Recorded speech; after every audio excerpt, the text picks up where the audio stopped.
welcome everyone. This is Glenda Dawson, and I have LD here with me.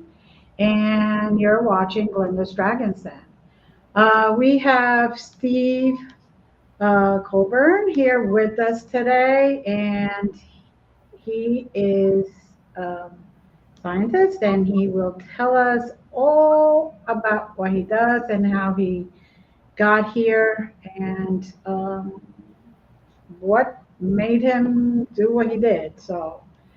Um, how are you doing today?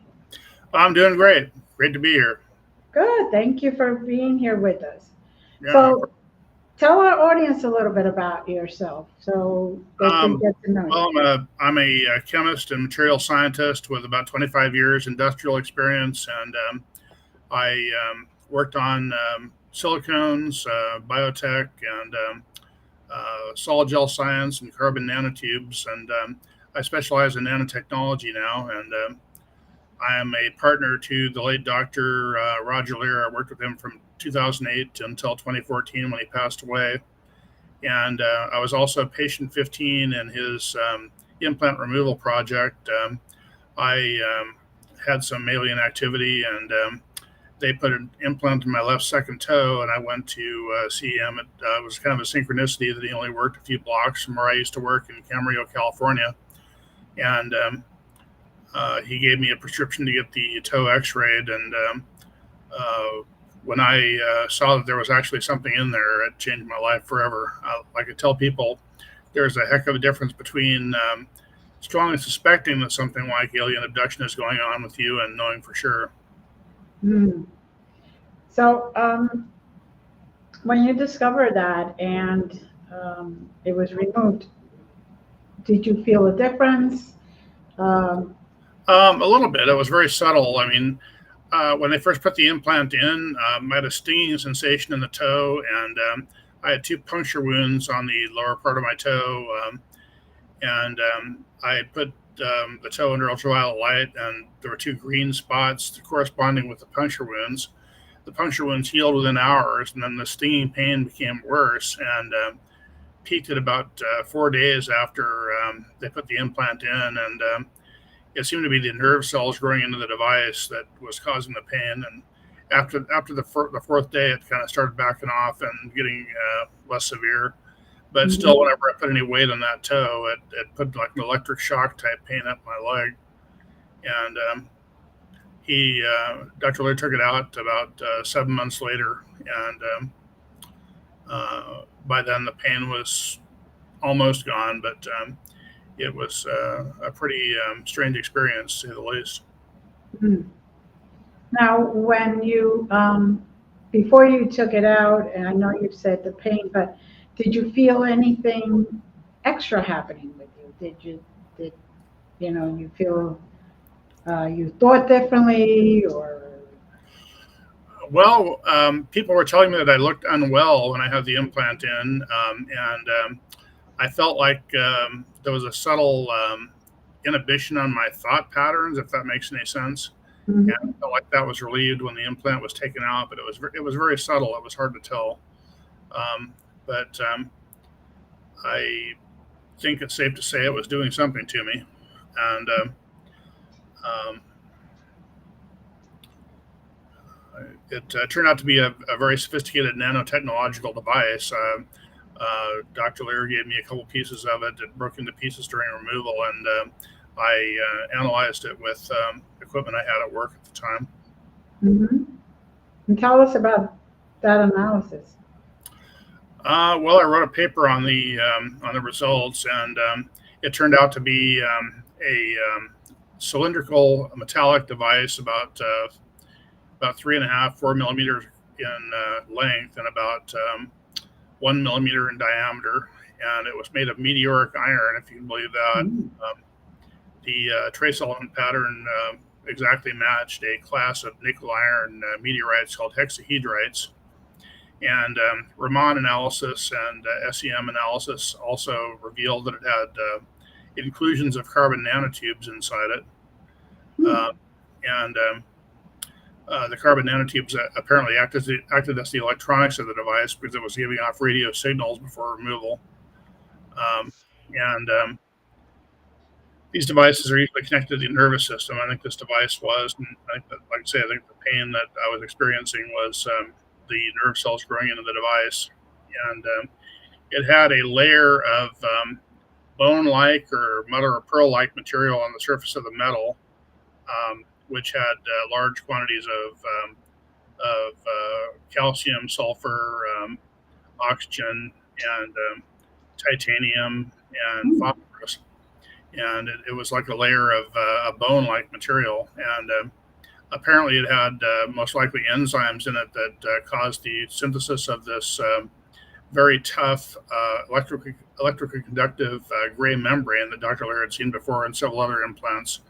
And apparently, the nerve cells grew into that, so that there may have been other chemical cues in the surface of the metallic portion of the implant that caused the nerve cells to grow.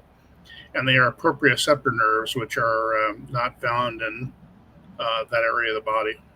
Hmm. Um, they're nerve cells that tell the body what position it's in. Hmm. Is that what was powering the device? Dr. Leir thought so at first.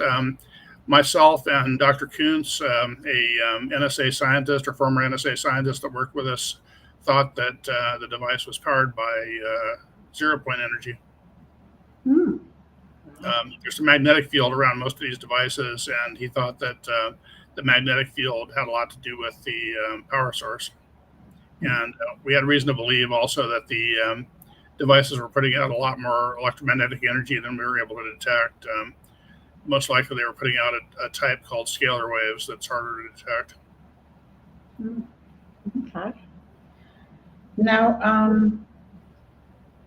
you said you analyzed it. Now, are there other ones that you have analyzed?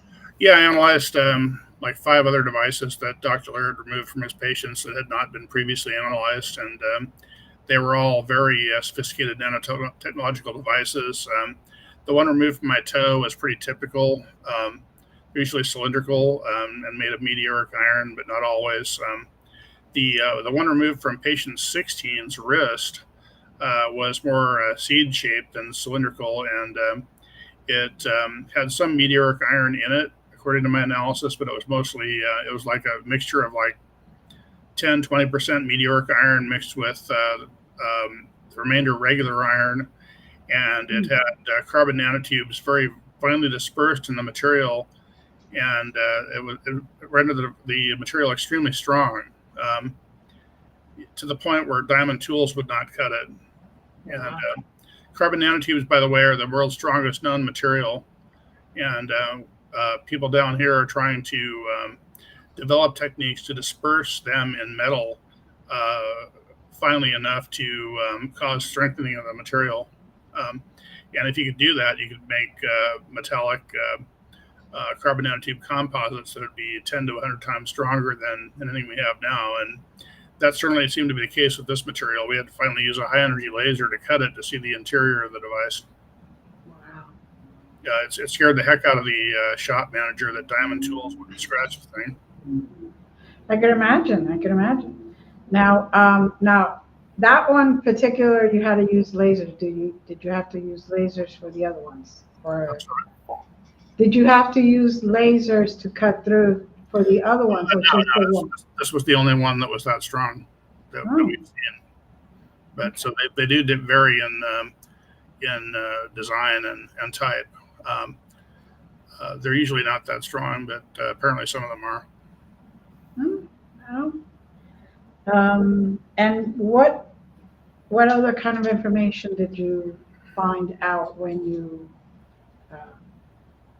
opened it up? Or Well, the carbon nanotube signal on Raman spectroscopy was very strong, so the concentration of carbon nanotubes in patient 16's implant was high, but we could not see any individual carbon nanotubes on electron microscopy, so that means they were finely dispersed, and the strength of the material bore that out. In order for it to be that strong, the CNTs would have to be very strongly dispersed in the material. Individual carbon nanotubes. One problem with carbon nanotubes in that regard is that they bunch very readily, and it's hard to get single carbon nanotubes. And in this material, the material had been reduced to single carbon nanotubes or very, very small bundles, and dispersed in the metal well enough to strengthen it in the extreme. Now, how long have you been working with that? Did that precede your work with your former partner, or? I used to work at a place called YTC America, and they were doing some carbon nanotube research, and I worked on it for about 8 years. And I started a company to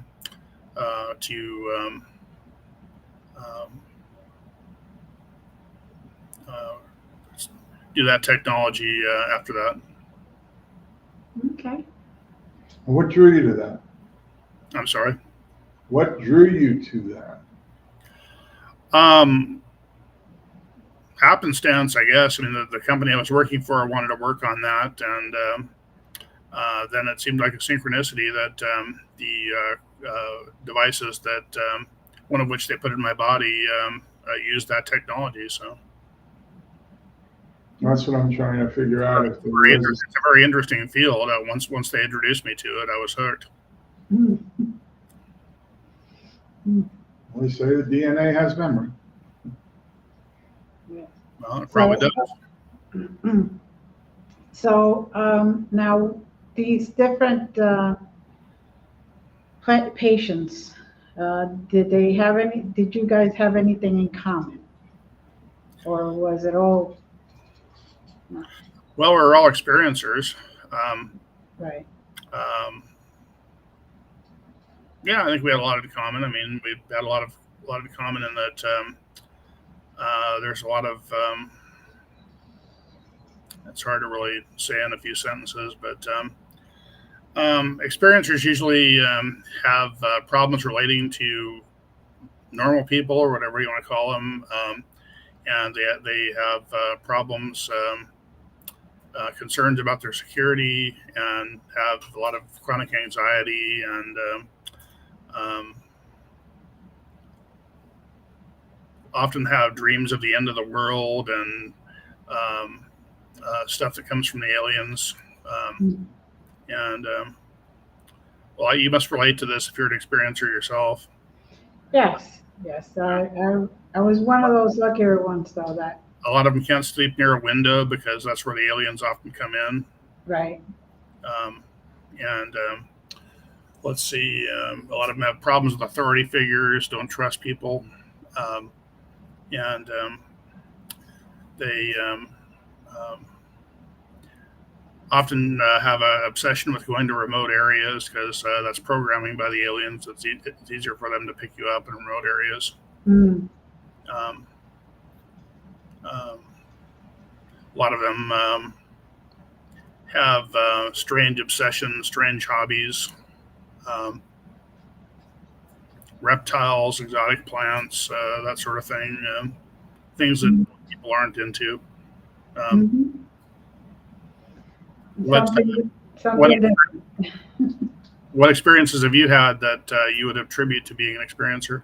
Well, I have been on the ship quite a few times, and on the ships quite a few times, and I've also have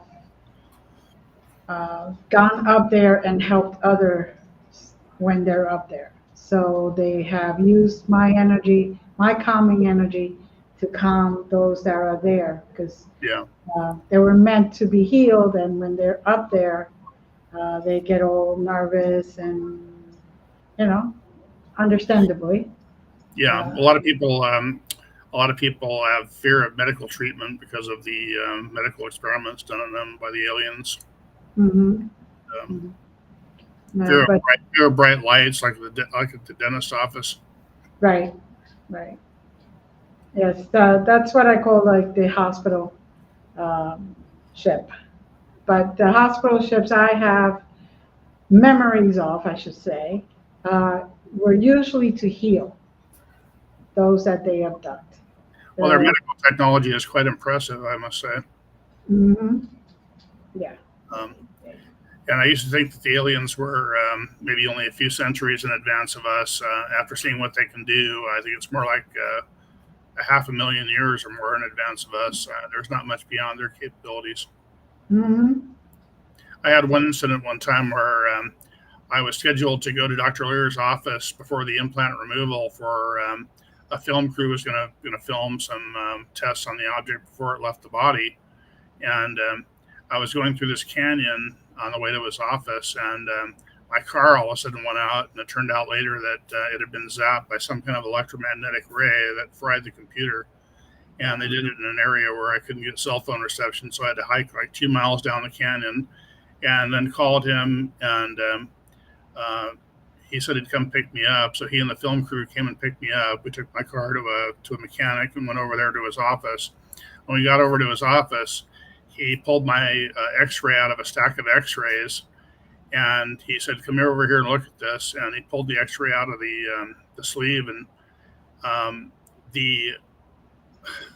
it's hard to even wrap my mind around this, but the lettering from the outside of the envelope had been transferred to the developed X-ray film. Wow. When it was in a pile of about 100 X-rays. I'm not even sure how theoretically you could do that. So it's like they're showing off sometimes about what they can do. Another time, I was driving to Bullhead City with my son, and I said, "Look, there's a UFO up there."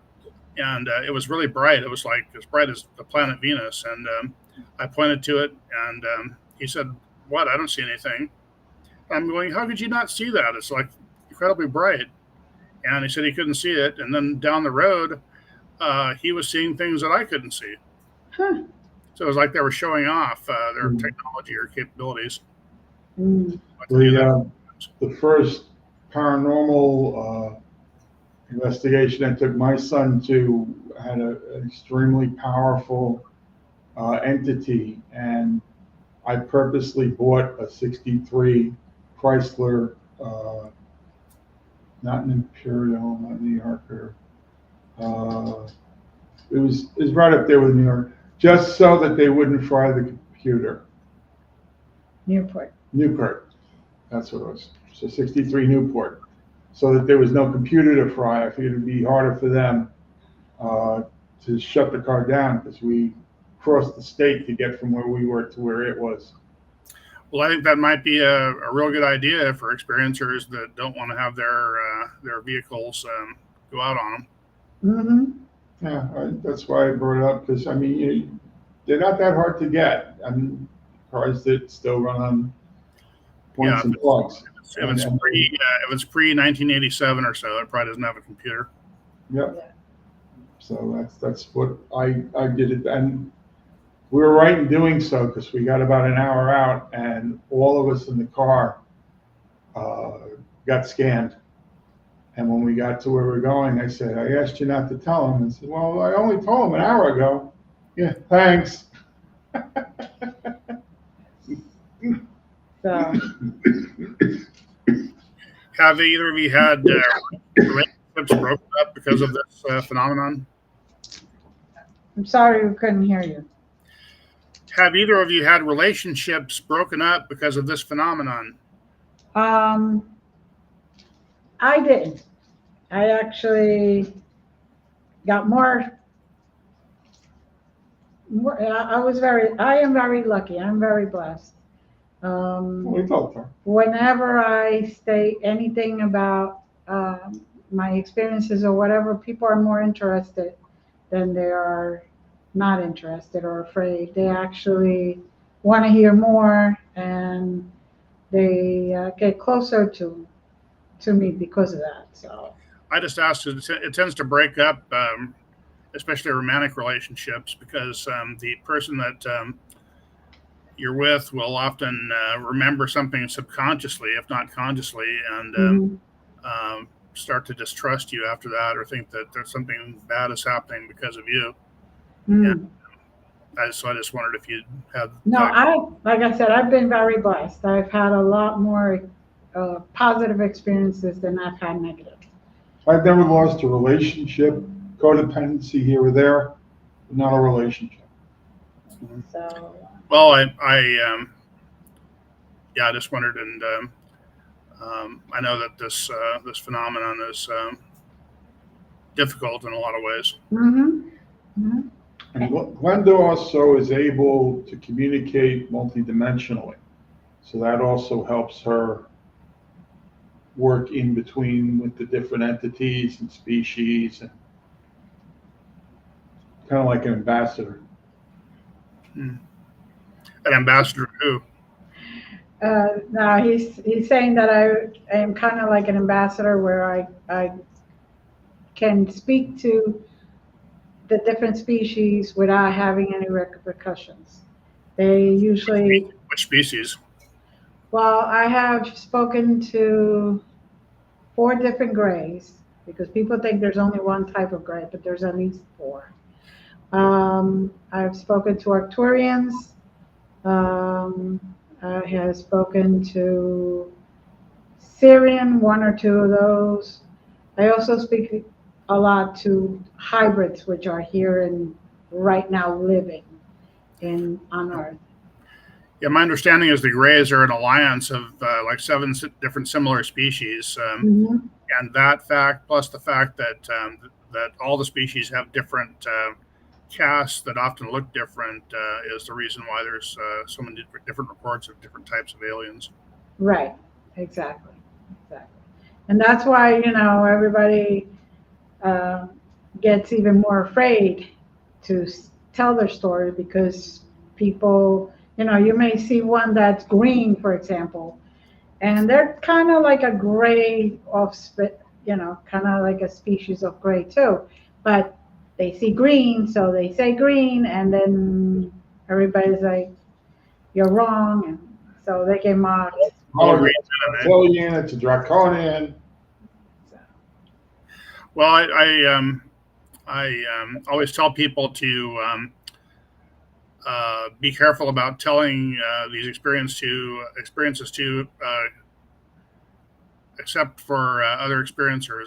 I recommend people tell the experiences only to other experiencers because if normal people hear this, they usually don't believe you, and if they do believe you, it's even worse because they often react with superstitious fear. mm-hmm, mm-hmm. Yes. Well, that's why I'm glad that it's starting to come out and be a little more popular, as they say, or it's talked about more because then this way some of the experiencers can actually feel validated and You not feel so scared and know, and the She government says actually it's runs real. a They've not-for-profit center. craft are real. She actually runs a not-for-profit center so that people that are feeling off because of these things have a place to go and feel welcome. And Oh, that's great. so what else can you tell us that you found when you were examining these? Um, well, the implants do not produce any inflammation at the site of insertion, which is unprecedented. Any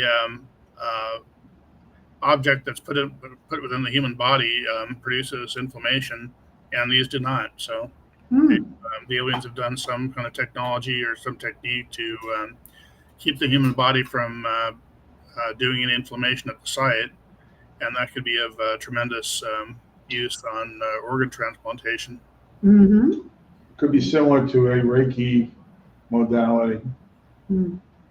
Yes, that is very interesting because um, if there's a way to find out exactly how they do it, then at some point, any transplant, anybody who has a bad knee won't get inflammation there. I could see that being used in so many positive ways. Yeah. That knowledge, but And I have reason to believe that frequent flyer experiencers, or people I call class 2 experiencers, that are trained and implanted by the aliens, usually have brain implants that enable the aliens to hear and see what they're hearing and seeing in real time, and mm, monitor these individuals 24/7. mhm. Uh, Yes, yes. Um, and the idea is to see exactly how humans act and what they do in different situations.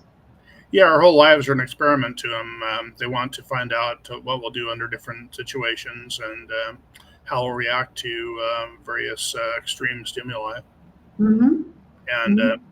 each each class two experiencer is usually anyway picked from a bloodline they're interested in and genetically modified further to meet their needs, and they want to find out how that modification affects behavior and um, physiology in general. Mm-hmm. Yes. Yes, they do usually. And one thing I have learned that speaking with others is that when they do come back, they do have like an awakening moment of they remember different gifts or they have an idea of different gifts. They're able to all of a suddenly um, help someone cure their headache or whatever, or they are able to experience other people's emotions like an empath type of thing, even though they were not pre implanted or pre experienced, were that way. Um, there is also the idea that the uh, blood ORH negative, I believe, is got something to do with that. RH negative is often associated with experiencers. Experiencers have a two or three times greater probability of having RH negative blood, is my understanding. Mm-hmm. Some people think that RH negative blood was genetically engineered in people back during Anunnaki days. Mm. Yes, I've heard that too. Yes. Um, now, is it possible that the experiencer's DNA was altered in Oh, such a way? it's very possible. I mean, I think that most of the DNA of class two experiencers, like I say, has been altered. I have no proof of that yet. I hope to get it soon. Now that Mhm. DNA analysis is becoming a lot more affordable, Mm. I think Now, we will get it pretty soon. now, are you able to? You're putting all this information into a computer base, and or you just Well, I don't have the information yet.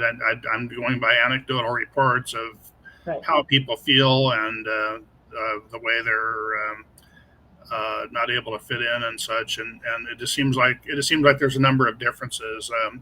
Our emotions are somewhat different than normals for one thing, and Mhm. we seem to have faster reflexes and a different way of walking. And there's just a number of differences that I'm going to be putting in my book and that I'm writing. Mm.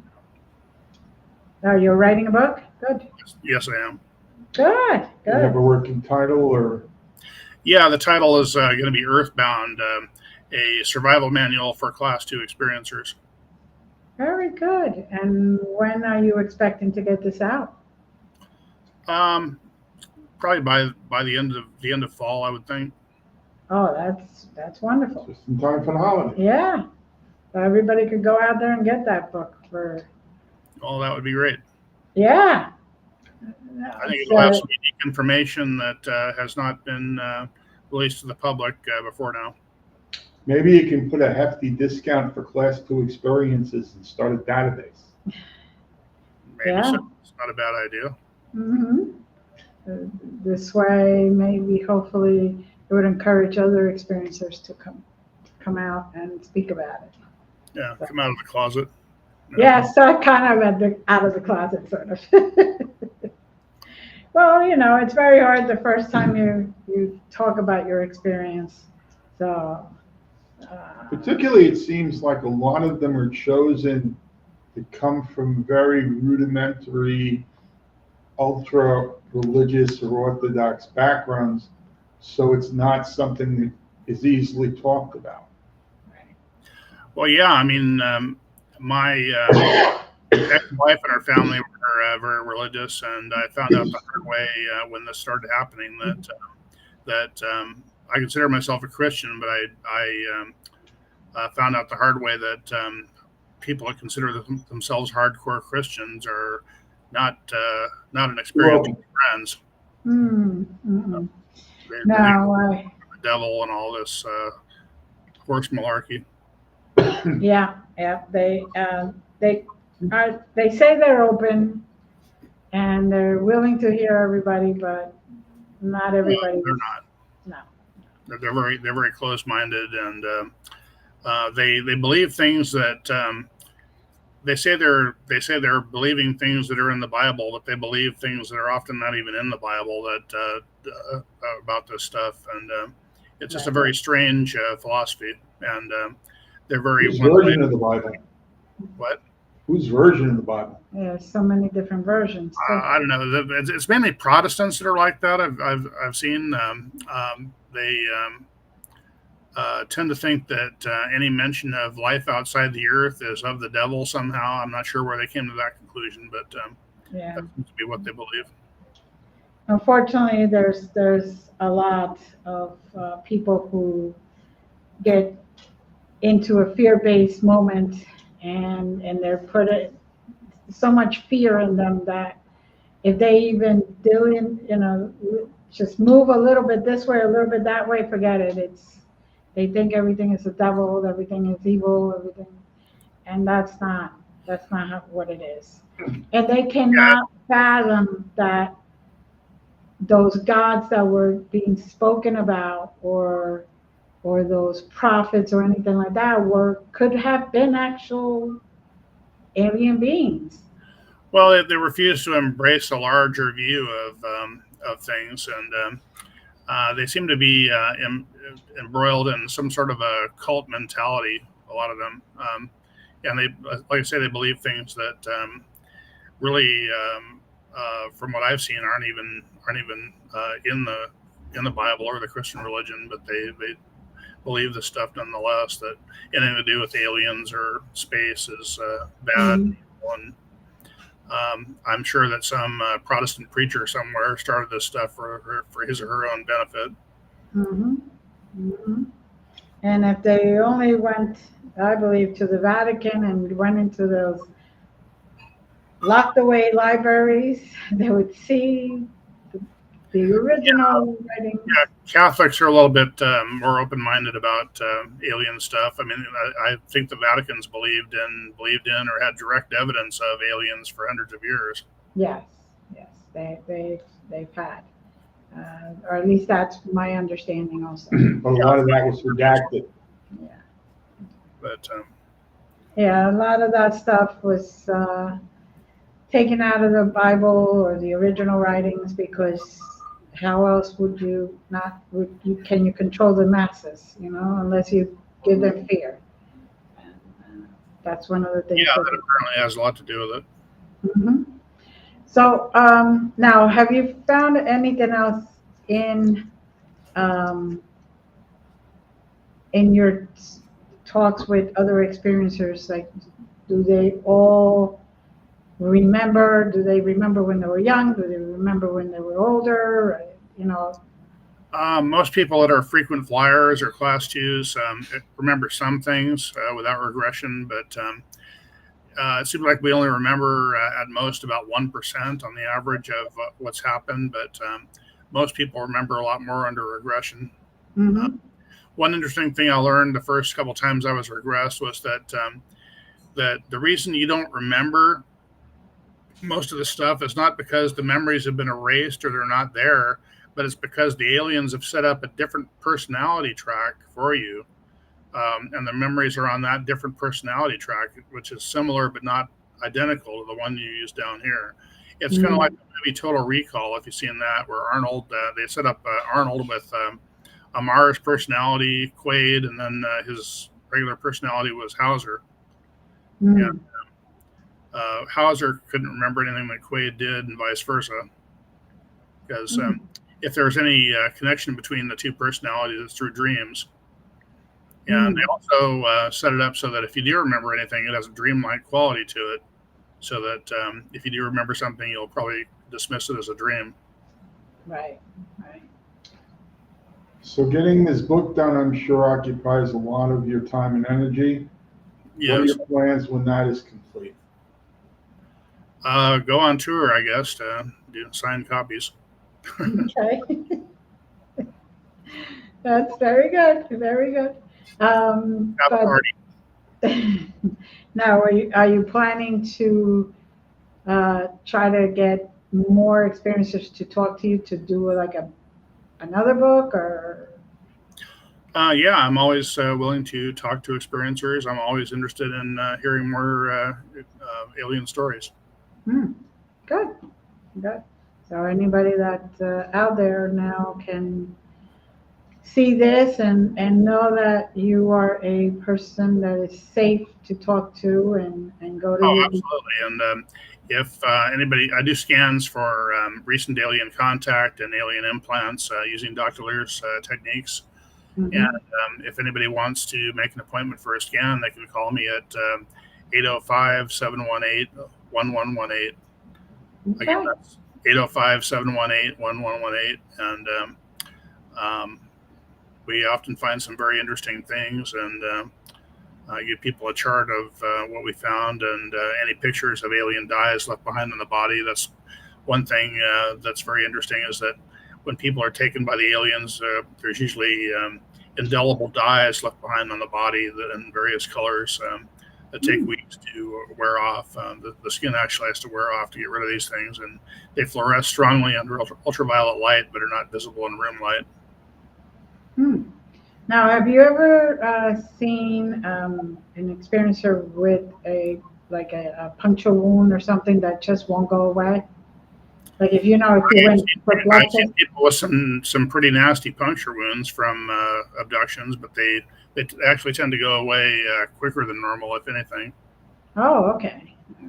It's, I've had needle marks before. I have a picture of a needle mark left on my wrist before they did a procedure on me in 2011, and I saw a lady one time that had about 100 small scoop marks on her shoulder, and another one with in my alien support group that had this was really pretty disturbing. It was a triangular puncture wound where the flesh was actually removed. The triangle, it was an equilateral triangle about oh 3/8 of an inch by 3/8 of an inch by 3/8 of an inch, and it was probably 3/4 of an inch deep in her shoulder, and the flesh had been just taken out. oh, And I've never seen anything like it, so oh, must have needed a I don't want to see that either. heck of a sample from her. Ooh, That took a while to heal, but that's very very interesting. That's definitely something that I've never experienced or heard of. yeah, So, no, I know this one person who every once in a while a puncture wound shows up, like if they had taken blood, yeah. and then it stays there and may stay there a week, and then all of a sudden the person wakes up the next day and boom, it's gone, and it's like, oh, okay, they were there for a little bit, and it's just, Well, bruises are even more common than puncture wounds from abductions. People wake up with bruises all the time from these things. And mm, when I was a kid, my parents used to say that, "Wow, Steve, you bruise easily," and I'd have these bruises and not know how I got them, and they'd go away pretty fast. And I now know that it was probably from abductions. mm, I didn't remember how they happened because it happened on board ship. mm. Very interesting, very interesting. Um, in the lifestyle backgrounds, do they have Sorry. the you got it? Okay. The experiencers, is there anything in particular that they have common, like the type of work or? Type of work. Well, I think experiencers tend to gravitate towards science and technology, and Mhm. computer science, things like that. But Right. I don't have a lot of data on that, but that's my impression. Okay. It seems you have a number of different support groups. Um, where can people get those? Well, Barbara Lamb used to have a support group. I think she's closed that down now. I think that Yvonne Smith may still have a support group called CERO, CERO. Mm-hmm. And I'm not sure how to get in touch with her now, but I used to belong to both of those. Right. There Yes. are lots of support groups around the country. Those are the only two I know of offhand, though. Okay. All right. Yes, I remember Barbara Lamb's support group. Um, she's kind of retired now, so Yeah, I believe so. Yeah. yeah. She's even the hypnosis side of it. She's taking a lot less on. It's she's getting older. Yeah, Lot, you know. pretty old now, I guess. Yes, yes. So it's she's kind of taking it slower now. What about a .com? Is there any support group that has a website? None of his Oh, what personal. do you have? Those are the only two I know of offhand. Actually, there's a number around the country. I know that, but Right. I'd have to research it. I mean, Now, do you have a way besides your telephone number that people can get in touch with you? my email address is s_Colbern, COLBERN @yahoo.com. Okay. s_Colbern, COLBERN @yahoo.com, and you can either email me there or call me on my cell to make an appointment for a scan or to talk about alien experiences. And how long do these scans take? Usually about an hour. Depends what we find. I mean, it's going to be longer if we find a bunch of stuff, and shorter if we don't find anything. Right. Right. Okay. And now, do people have to be? I gather they have to be at your place to get the scan, or? Yeah. Okay. You pretty much have to come over. I may start doing them in my motorhome at some point. But yeah, right now I'm doing them in my house, and I do a UV light scan with shortwave UV that reveals the dyes, and take pictures of any dyes we find, and take a body temperature measurement because most experimenters have lower than normal body temperature, Mhm. and take a stud finder scan to detect conductive objects under the skin, and concentrating on any areas where people think they might have an implant, and then going over those areas with a Gauss meter to detect weak magnetic fields. And if you get a stud finder hit with combined with a Gauss meter hit, that almost certainly means there's an implant there, because these implants are usually magnetized with at least a 10 milligauss field. Mm. And I do a radio frequency scan to see if the person's giving off any radio frequencies, and these implants are sometimes giving off radio frequencies. And if you get all three, then that's even a higher probability of it being an implant. Okay. And I also do a Geiger counter scan to see if any traces of radioactive material were left behind. And usually that doesn't show up anything, but once in a while it does. Mhm. And often ends up being pretty interesting. I can go to their doctor and get an X-ray to confirm the presence of any implants or prospective implants we find. Mm. And then do you refer them to somebody, a doctor, to remove them, or? Yeah, they can. I don't have a doctor working on the program right now, but I'm looking for one that might want to cooperate in this and participate in this. But they should, in theory at least, be able to go to a doctor and say that they have a foreign body after they confirm it by X-ray and that it is giving them a problem. They want it removed, and I would think insurance would pay for that. So I would think so. Yes. It's very interesting. what do you think the end game is? Do you see any direction things are heading in as far as you can tell that you would like to talk about? Well, it's heading toward disclosure. I think the aliens have probably prodded the government to speed up the pace at which they're disclosing, and um, they they've already said a few years ago that the UFOs are real, and that's a huge step in the right direction. From there, Mm-hmm. it's a slippery slope towards full disclosure because they once you say that there's craft flying around in our skies that are beyond our technology, it's only a matter of time till people start asking them the right questions and leading towards the truth. And it's it's pretty. I mean, that's more than they were willing to admit before. I mean, they were always into saying that stuff that was clearly some sort of an intelligently directed craft was the planet Venus or swamp gas or something like that, and they've gotten past that point at least. Well, you can understand the reluctance to break the illusion of power. Yeah, they want to keep control, and especially control of the alien technology that might be gleaned from these sightings and crashes. And Mm-hmm. they've even had a cover up going on about Mars, about life on Mars. They've already found life on Mars, and they just don't want to admit it. There's Mm-hmm. plant life there at the very least, and a lot more water than they were saying. And I think when Elon Musk starts sending large numbers of people to Mars in 10 years or so, um, the secrecy will have to end at that point.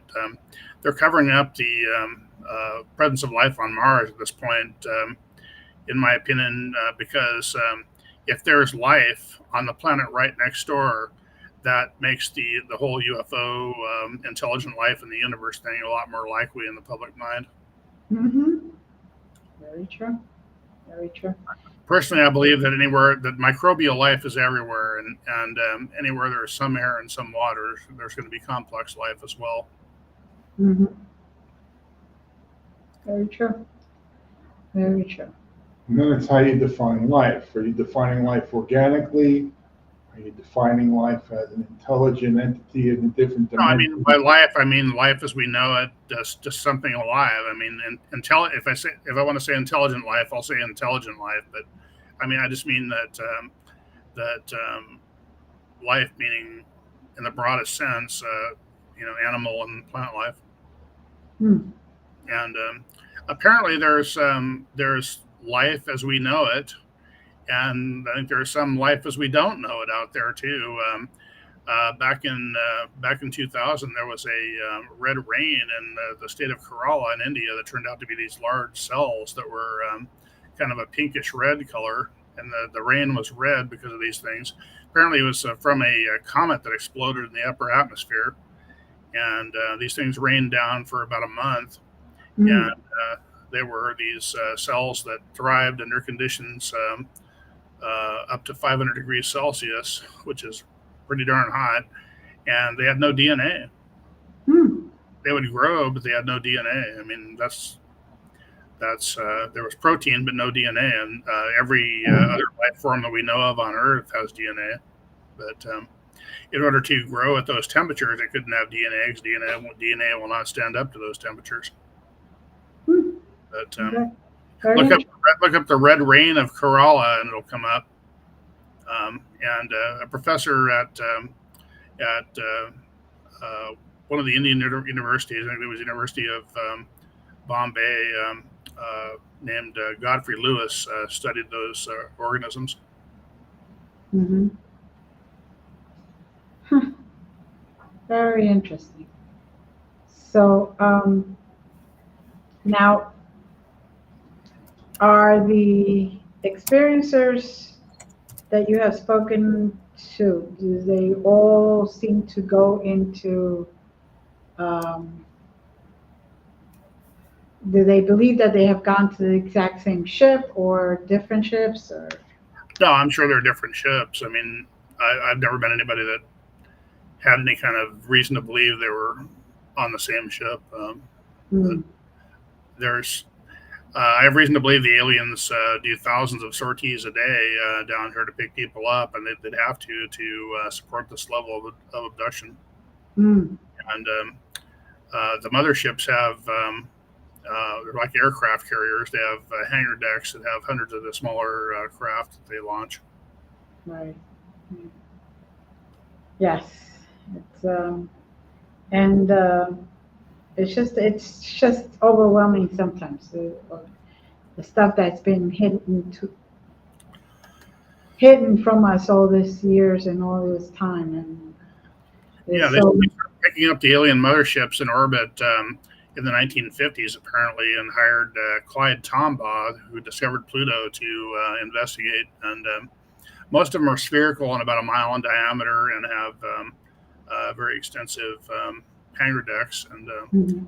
most experiencers probably have been on one at one time or another. They do a lot of these abductions in orbit. It only Mhm. takes these craft. They have such high accelerations. It only takes them a few seconds to get into orbit, um, Mhm. and they have much more delta V or change in velocity capability than chemically fueled spacecraft that we might build. Um, in fact, our government has anti gravity technology, but it's classified. Um, Mhm. they've had it since World War II. I think they perfected it in the 1990s. And I'm sure it's not nearly as good as what the aliens have, but it's a lot better than chemical propulsion. Mhm. And, I think my personal opinion is rockets would have been obsolete in the 1990s if they let this technology out and declassified it. Mhm. Beyond a predisposition for some reason, is there a way that someone who wants to be an experiencer can create a better platform to be an experiencer? They kind of have to be interested in you. They are interested in certain bloodlines. They're mainly interested in Celtic, Native American, and Germanic peoples, and certain bloodlines among those. But they're very powerful telepaths. They can hear what you're thinking. If you really want to be an experiencer, it might be worth a try to just think real hard at them and tell them why you want to be an experiencer. And they often come down and take samples from people that uh, they don't necessarily want to be class twos, but they're class one experiencers are people that they take a lot of medical samples from and just kind of catalog, and they're only abducted a few times in their lifetime. But most class two experiencers have been abducted hundreds of times. Mhm. Um, Mhm. so so yeah, there might be a way for them to come and abduct you once if you ask them. I don't know. It'd be interesting to find out if anybody has experiences along those lines. I'd love to hear them. Yes, that definitely would be interesting. Mm-hmm. Because we only hear because they want us. They wanted to see our blood. They wanted to test us. They wanted to test our abilities. They wanted to test this. They wanted to, heal something or, you know, but never the other way around. Should be interesting. Very interesting. We've got about 5 minutes left, and I want to give you an opportunity in case we've gone down a garden path, but there's something else you want to speak to before the show's over. Um, yeah, I'd like to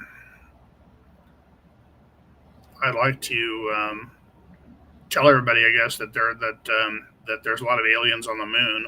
Um, the reason we never went back to the moon before the current resurgence of interest is because the aliens didn't want us there. Hmm. It wasn't because it was fake or anything like that. It was because they were told to stand down by the owners. And there's a large alien base on the far side of the moon, almost in the middle of the far side, where they do a lot of mining and spacecraft assembly. And it's in the middle of the far side so that they can approach the Earth Moon system without being seen by radar from the Earth. Using the moon's mass as a shield is pretty clever. Hmm. And Somebody's saying here to please share your email address again. Yes, go ahead. I'll do that. It's S_Colbern, COLBERN, at yahoo.com. Again, that's S_Colbern at yahoo.com. And my phone number is 805 718 1118. And I hope that anybody who wants a scan or wants to or has information for me will contact me. And I'm sure they will, because you definitely are a safe person to contact, and they will definitely be heard. And we appreciate you staying with us because we realize that this is the third attempt we've had to get you on the show. We really appreciate you coming. The work Yeah, no problem. It was really kind of a synchronicity that Glenda said she hurt her shoulder and had to cancel the show because I'd hurt my shoulder a few weeks before. And in the same way, I tripped and hit it real hard on the concrete. Mm, And you said that's what happened to you as well. It's definitely very interesting. That's for sure. There's a lot of synchronicities and strange happenings with experiencers. It's like it's kind of like we're all being manipulated in various subtle ways. Mm-hmm. It's hard to really put your finger on it, but most people that are class 2 experiencers feel like they've been manipulated in subtle ways all their lives. I know I feel that way. Mm. Very true. Very true. Very true. Do you feel that way? Sometimes but I do get the little voices in my head saying, do this, do that, do this, do that. So yeah, in a way. For me, it's always been best purpose. When I, get little nudges to go in a specific direction, like my thumb came off and the voice said, don't take any painkillers. And when I got to the second hospital, the first hospital that I happened to go to sent me to because they knew this hand surgeon, and he said, yeah, it's not viable. And I said, this is a teaching hospital. And again, through the voice, they don't care if it stays on. They want to see how you do it, give them a show. Mm-hmm. And that's why I have the thumb. So, the synchronicities for me have always been best purpose. Well, we've come to the end of the show. We really appreciate you being here today. And if you want to come back, if something happens that you want to promote, yes, or something happens that you want to discuss, please, we're very grateful to have you. And I think everybody that is on enjoyed it. Yeah. All right, great. All right. So, and hold on 1 second, and thank you everyone for being here. Thank you, and as always, have a great night, a great week, and we love you. Bye. Hold on.